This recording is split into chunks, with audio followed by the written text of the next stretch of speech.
اس آیا مقدسہ کے اگر مقصد پر غور کیا جائے اور یہاں جو سبق ہمیں سکھایا جا رہا ہے اس سبق پر اگر دیکھا جائے، مالک یوم الدین، قیامت کے دن کا مالک، گویا ہمیں سبق یہ دیا گیا، یہ اس آیت میں بتایا گیا کہ اس کے بعد ایک جہان اور ہے، اس کے بعد ایک جہان اور ہے، اور اسلامی عقائد کی سب سے اہم ترین، باقی کڑیوں کے ساتھ جو کڑی بہت اہم ہے، جو ذمہ داری بہت اہم ہے، وہ یہ ہے کہ یوم آخر پر ایمان لانا۔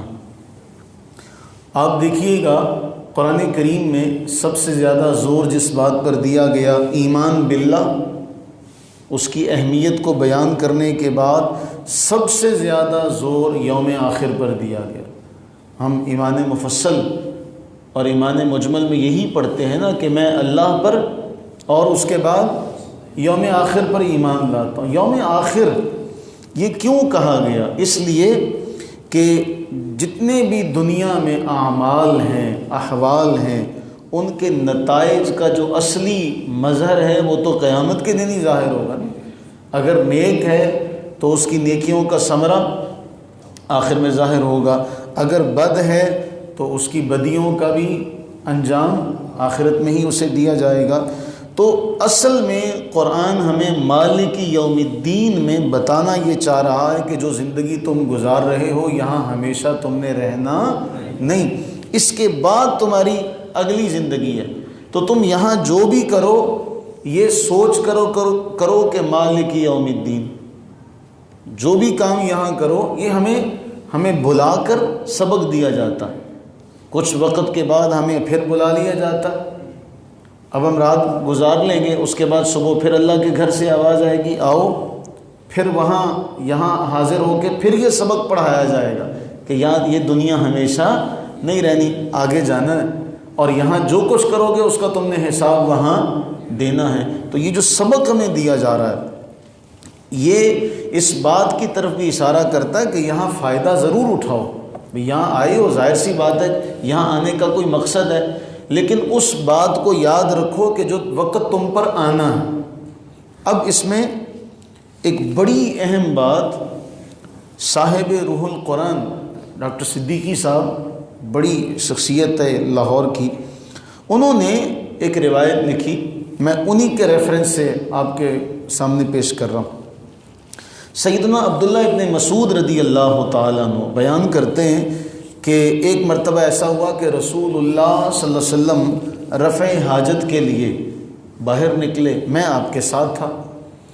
تو آپ جانتے ہیں کہ آج سے چند سال پہلے گھروں سے باہر جایا جاتا تھا اور بڑی دور دور جگہوں پر رفع حاجت کے لیے جاتے تھے، کیونکہ گھروں میں واش روم تو تھے نہیں، اب تو یہ سہولت ہے، گھر سے اٹھے کمرے کے ساتھ اٹیچ بات۔ تو اللہ کے نبی علیہ الصلوۃ والتسلیم کا طریقہ یہ تھا کہ دور چلے جاتے۔ حضرت عبداللہ ابن مسعود رضی اللہ عنہ فرماتے ہیں کہ آبادی سے نکل کر جہاں درخت تھے وہاں آپ چلے گئے، رفع حاجت سے فارغ ہوئے تو زمین جہاں پر تھی اسی سائڈ پہ آپ نے فوراً اس جگہ پر مٹی سے تیمم کر لیا۔ اس کے بعد پھر آپ نے مجھ سے پانی طلب کیا اور پانی استعمال کیا، وضو فرمایا۔ تو میں نے اس کے بعد عرض کی جی میں تو آپ کے بہت قریب تھا، میں آپ کے بہت قریب تھا، آپ رفع حاجت سے فارغ ہوئے اور آ کے مجھ سے پانی مانگ لیتے، میں آپ کو وضو کے لیے پانی پیش کر دیتا۔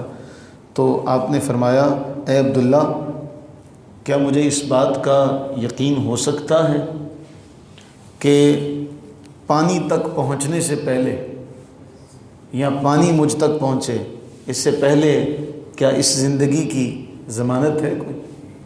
ہو سکتا ہے میں اللہ کو پیارا ہو جاؤں۔ تو میں نے تیمم کر لیا کہ جب وضو کا پانی آئے گا تب وضو کر لیں گے۔ ہمیں سبق یہ دیا گیا کہ جو بھی نیکی تم کر سکتے ہو اسے کرنے کی کوشش کرو، یہ نہ سوچو کہ میں کل کر لوں گا۔ مالک یوم الدین میں اشارہ اسی بات کی طرف ہے کہ جب تم نے ہر بات کا اعمال کا تمہیں بدلہ مل ہی جانا ہے۔ ہم نے وہ حکایت پڑھی تھی نا ایک بزرگ کی کہ وہ قضاء حاجت کے لیے تھے، واش روم میں تھے، تو وہیں سے آواز دے کے فرمایا اپنے خادم سے کہ میری قمیص میں وہ چند درہم اور دینار پڑے، ان کو صدقہ کر دو۔